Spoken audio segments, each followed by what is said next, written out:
Assalamualaikum warahmatullahi wabarakatuh. Halo semuanya, perkenalkan nama saya Muhammad Devantri Oktapanhan dari kelas 12 MIPA 2 SMA Negeri 111 Jakarta. Saya bernomor absen 17. Di video kali ini saya akan membahas serta menjelaskan mengenai surat lamaran pekerjaan. Mau tahu seperti apa? Yuk langsung kita bahas, let's go! Nah, sebelum kita mengenal lebih jauh serta membahas lebih dalam lagi mengenai surat lamaran pekerjaan, alangkah baiknya kita harus mengetahui apa sih surat lamaran pekerjaan itu, karena ada pepatah bahwa ia mengatakan bahwa tak kenal maka tak sayang. Asik. Nah, jadi surat lamaran pekerjaan adalah surat dari seseorang yang membutuhkan pekerjaan kepada orang atau pejabat yang bisa memberikan pekerjaan atau jabatan. Melalui surat lamaran, pelamar meminta supaya ia diberi pekerjaan. Surat lamaran pekerjaan bisa juga diartikan dengan surat dari calon karyawan kepada calon majikan yang berisi permintaan supaya karyawan diberi pekerjaan oleh calon majikannya. Surat lamaran pekerjaan biasanya bersifat formal ataupun resmi. Misalnya surat untuk melamar pekerjaan menjadi karyawan ataupun jabatan tertentu sesuai pada iklan yang ditawarkan. Dalam hal ini, pelamar dalam surat lamarannya perlu menyebutkan sumber lamaran tersebut di alinea atau paragraf pembuka. Apabila lamaran itu tidak berdasarkan pada suatu sumber, tentu tidak diperlukan penyebutan sumber pada alinea pembukanya. Nah, setelah kita mengetahui tentang pengertian dari surat lamaran pekerjaan, kita juga harus mengetahui unsur-unsur apa sih yang ada atau terdapat di dalam surat lamaran pekerjaan itu. Nah, jadi unsur-unsur dari surat lamaran pekerjaan meliputi yang pertama, memiliki bentuk yang menarik. Pastinya surat lamaran pekerjaan harus memiliki bentuk yang menarik agar dilirik dan mendapat perhatian khusus dari perusahaan yang ia lamar. Yang kedua, memiliki bahasa yang menarik. Pada surat lamaran pekerjaan biasanya bahasa yang digunakan harus sesuai dengan PUEB. Jangan menggunakan kata gaul. Pakailah bahasa sopan dan santun karena termasuk surat resmi dan surat formal. Yang ketiga, menggambarkan kemampuan pelamar. Namanya surat lamaran pekerjaan pasti merupakan gambaran dasar mengenai diri kita yang dituangkan dalam sebuah tulisan surat, sehingga pelamar harus mengetahui detail kemampuan dirinya sendiri dan buat kemampuannya secara jujur, jangan dilebih-lebihkan. Karena nanti ketika wawancara kita gak bakal tahu nih apakah pada saat kemampuan dasar ini ditanya lebih dalam atau tidak, makanya harus jujur. Yang keempat, tepat pada sasaran. Nah, surat lamaran pekerjaan juga harus tepat pada sasaran. Jangan main asal melamar. Lihat dulu kriteria yang diinformasikan di lowongan pekerjaan. Karena kalau tidak tepat sasaran, kemungkinan besar surat lamaran yang diajukan tidak akan diterima. Nah, sekarang kita akan membahas mengenai fungsi dari surat lamaran pekerjaan. Secara umum, surat lamaran pekerjaan ini memiliki 3 fungsi. Di antaranya, yang pertama sebagai permohonan pekerjaan yang resmi. Fungsi pertama dari surat lamaran kerja adalah untuk pengajuan atau permohonan kerja ke perusahaan secara resmi. Melalui surat lamaran, Anda akan secara resmi mengajukan diri untuk mengisi posisi yang kosong yang diminati dalam perusahaan tersebut. Dengan surat lamaran pekerjaan yang resmi, pengajuan kerja bisa diterima dan diproses sesuai tahap rekrutmen perusahaan tersebut. Nah, yang kedua ada sebagai alat komunikasi. Proses lamaran kerja biasanya dilakukan dalam 2 tahap, yaitu tahap seleksi administrasi dan tahap wawancara. Dalam tahap seleksi administrasi, pelamar tidak bisa berkomunikasi secara langsung seperti dalam tahap wawancara.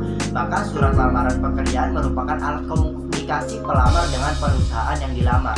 Surat lamaran dapat mengkomunikasikan minat pelamar pada suatu posisi perusahaan dan serta alasan pelamar tersebut cocok untuk pekerjaan tersebut. Surat lamaran juga merupakan perkenalan diri pelamar pada perusahaan yang berisikan biodata, kontak, keahlian, minat, serta pengalaman dari pelamar. Agar bisa menjadi alat komunikasi yang baik, surat lamaran kerja haruslah lengkap namun tetap lugas. Tidak boleh bertele-tele namun singkat dan padat serta mencerminkan kelebihan diri. Surat lamaran kerja dengan desain yang menarik juga mudah dipahami, biasanya meningkatkan kesempatan untuk memenangkan atau diterima pekerjaannya. Yang ketiga ada sebagai bahan pertimbangan. Dalam mencari kerja akan terdapat banyak saingan dari latar belakang pendidikan dan keahlian yang sama maupun berbeda. Untuk meningkatkan potensi diterimanya dalam suatu pekerjaan harus memaksimalkan surat lamaran kerja. Surat lamaran kerja harus berisi keahlian atau skill juga kelebihan dalam posisi yang akan dilamar. Penting sekali untuk memberikan keahlian dan juga kelebihan Anda pada bidang yang sesuai dengan posisi yang dilamar.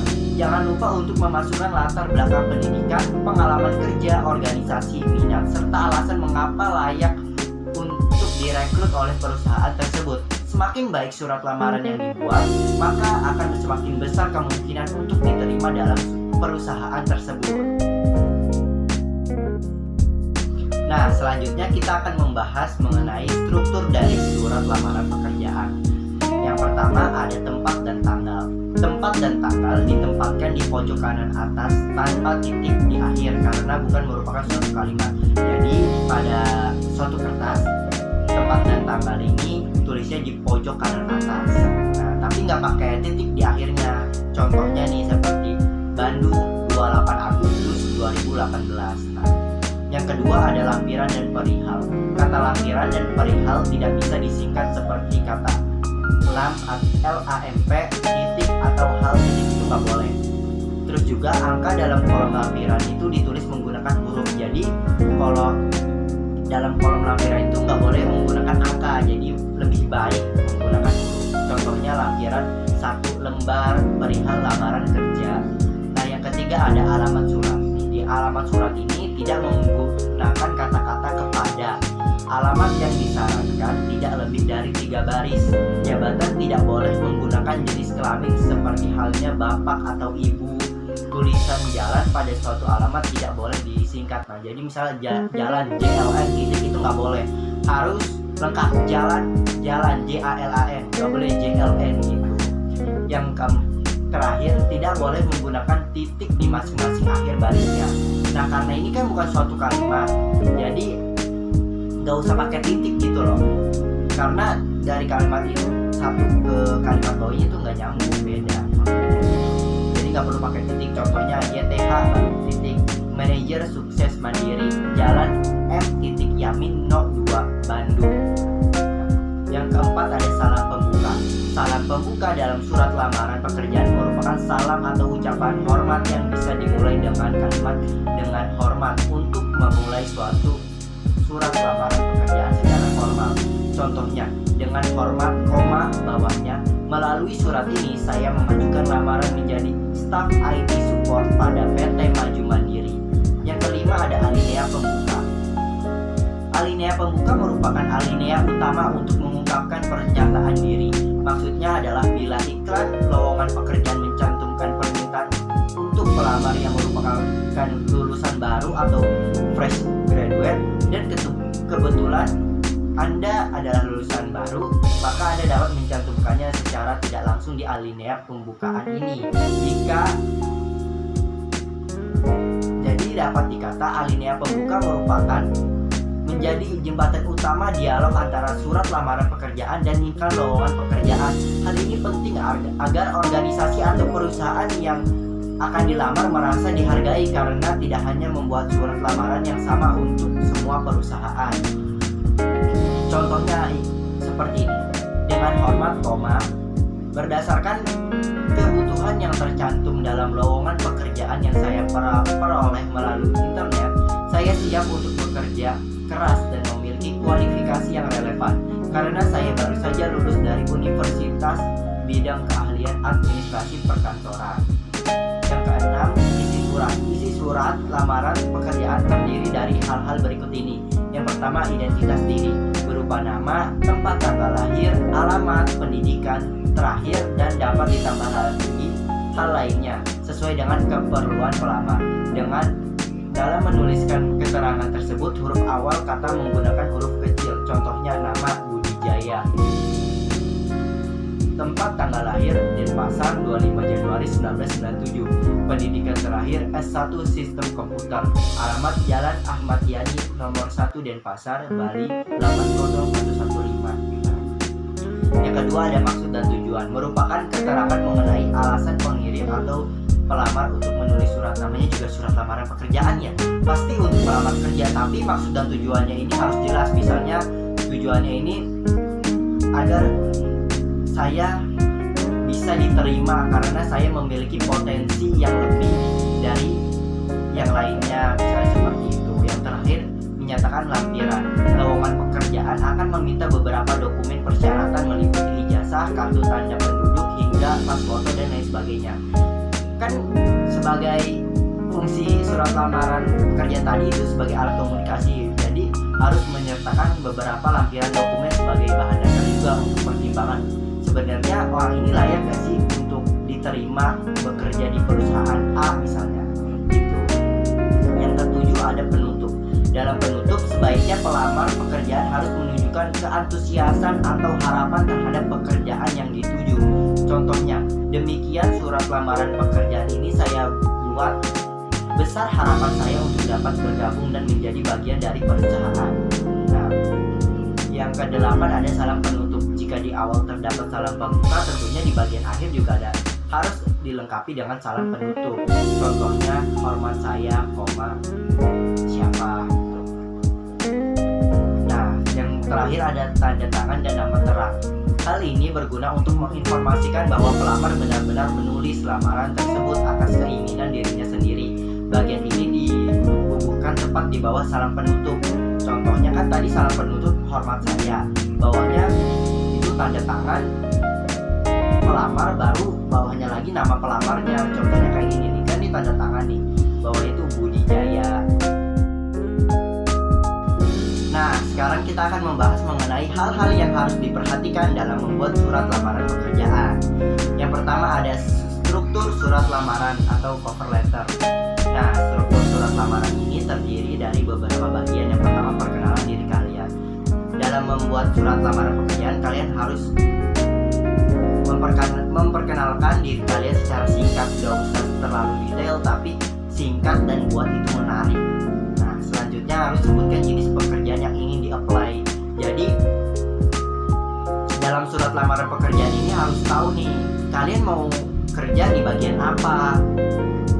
Terus juga biar perusahaan tahu, kan juga ada banyak misalnya lowongan yang disebar infonya. Nah, kalian maunya di bidang apa gitu. Jadi secara detail, secara khusus sebutkan jenis pekerjaan yang ingin di-apply. Yang ketiga ada sebutkan skill yang cocok untuk posisi itu. Jadi harus relevan antara skill kalian dengan pekerjaan yang akan kalian ambil. Misalnya skillnya itu memasak, jadi kalian ambil jenis pekerjaan yang di dapur gitu, mungkin bagian bantu chefnya memasak kan, bisa itu. Nah, baru itu kan relevan, jadi kemungkinan besar kalian akan diterima gitu di posisi tersebut. Yang keempat, tunjukkan antusiasme kalian. Nah, jadi dalam menulis surat lamaran pekerjaan ini kalian harus ambis, harus antusias. Kenapa sih perusahaan harus memilih kalian? Apa sih bedanya kalian dari yang lain? Nah, disitulah kalian tunjukkan antusiasme kalian, biar perusahaan ini melirik kalian aja, tertarik gitu. Wah, ini dari surat lamarannya pekerjaan bagus, langsung tarik buat wawancara. Nah, jadi kan begitu enak. Yang terakhir ada ucapkan terima kasih dan taruh kontak yang dapat dihubungi.